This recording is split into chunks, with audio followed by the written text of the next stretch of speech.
Yes, McHale's Navy was a very successful comedy series, Universal. We were guaranteed 42 weeks out of the year. And I played a guy named Happy Haynes, which is kind of interesting because I really wasn't too happy doing that series. And what happened, we had moved into the house, and I was praying to God that I would get something. And I think the payments were like $135 a month. But at that time, it was enormous. My last $1,000, as I said, was into the house. There I was. And Robert Blake and his wife, Sandra, in our living room, we had no furniture. We had two little boys. And I got a telegram from Universal saying, we'd like to see you for a series called McHale's Navy. So I said, wow, this is it. And so I went down there, and I talked to everybody.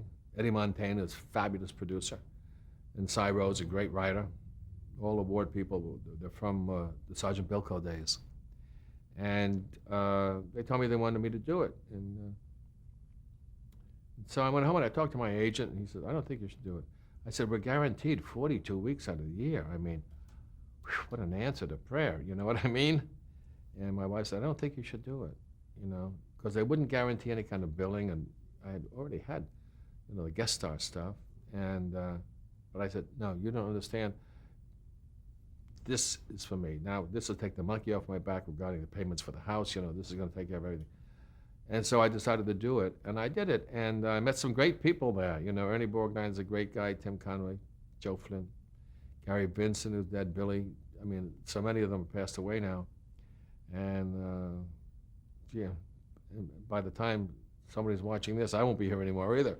But it was a very interesting group. And one of the reasons I wanted to do it is because they had hired Carl Ballantine to be in it. And Carl Ballantine, when I was a little boy, I used to see in all the theaters in New York, the Paramount, the Capitol, and so forth. He was a character called the Great Ballantine, and he did magic acts that nothing ever worked. It was just a very funny take, and he's from Chicago. And so I wanted to work with him, and that consecutive employment was kind of neat.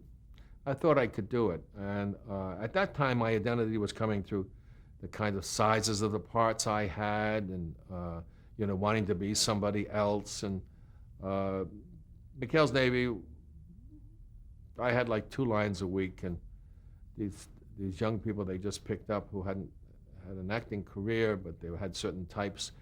They had much more to do, and I started to feel sorry for myself. I started to drink, and I started to be very, very unhappy.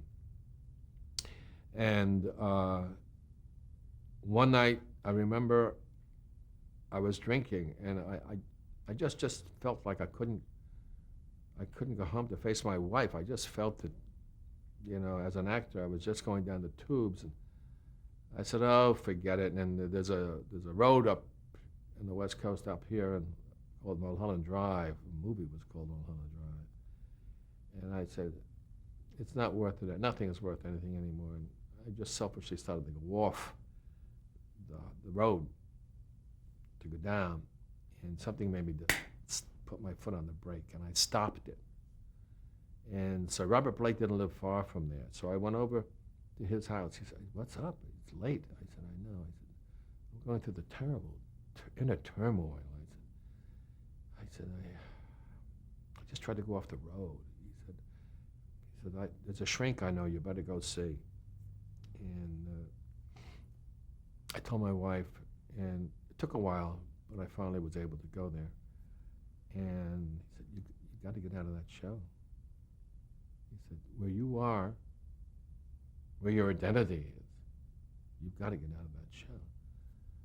I said, I don't know how I do that. I said, but they had sent me pictures to sign for the 3rd year, to sign. I couldn't sign them. I just couldn't sign them. So then they called, they said, we need the pictures. I said, do you think I can come down to see Eddie Montana, our producer? He said, yeah. So I made an appointment. I went down to see him. I said, Eddie, I said, you can save me and my family. I said, I have been in a very bad place. He said, I had no idea. I said, well, no, I'm not going to show it to you. You don't pay me to have me show you what's going on, you know. And I said, but you can save us by letting me out. He said, whatever, Sure, he said, blessings on you. So I got out of that series, and then the next thing I started doing my favorite Martians, just like that. And then just like that, Robert Wise called for me to do the Sand Pebbles, and I went to China with my old friend Steve McQueen. So my career started again, which I had an identity, and I started to feel good about myself, and that was it. So McHale's Navy, which was a fabulous wacko comedy, on the other hand, was a change of life for me, you know. And Eddie Montaigne, I never could thank him enough for what he allowed. Can you talk a little bit about your character that you played, Happy Haynes? It wasn't much of a character, that's what I mean. I mean, the guy had 2 lines a week. The guy, I tried to do a biography, but who would care about it, you know? They just throw him these 2 negative lines, you know, and they did have one show that he had something to do in, but the show was basically not about any of the peripheral characters. They were about, you know, McHale and the captain, Joe Flynn, who was incredible, and Tim Conway, ensign, who was very funny, and Bob Hastings, the assistants. And we would just, you know, sometimes they'd have me stand there. We'd shoot in the back lot, because I would cover something they didn't want anybody to see in the back lot. And I would stand there covering this thing back there, because I was heavy, and because I started drinking. And, the character Happy Haynes was I said they should have called him Unhappy Haynes. You know, he should have been one of the dwarfs. You know, he never said much, you know, but he was around there laughing, responding as the group. You know, it was one of those things. And it was very hard after guest starring on The Untouchables, after having those meaty, interesting characters to play, to do this. And I thought I could do it. Maybe other people could.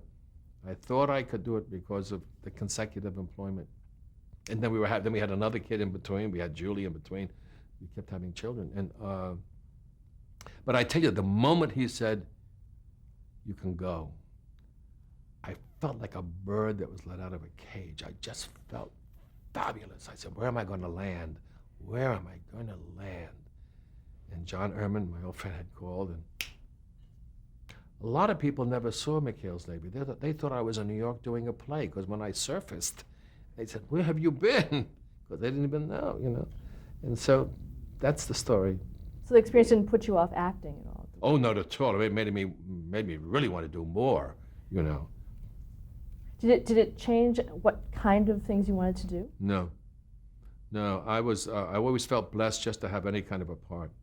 You know, just to be able to make a living doing what you want to do. You're really chosen, especially in this business with the competition. It's so severe, you know. And no, it didn't put me off at all. It just made me want to do better stuff.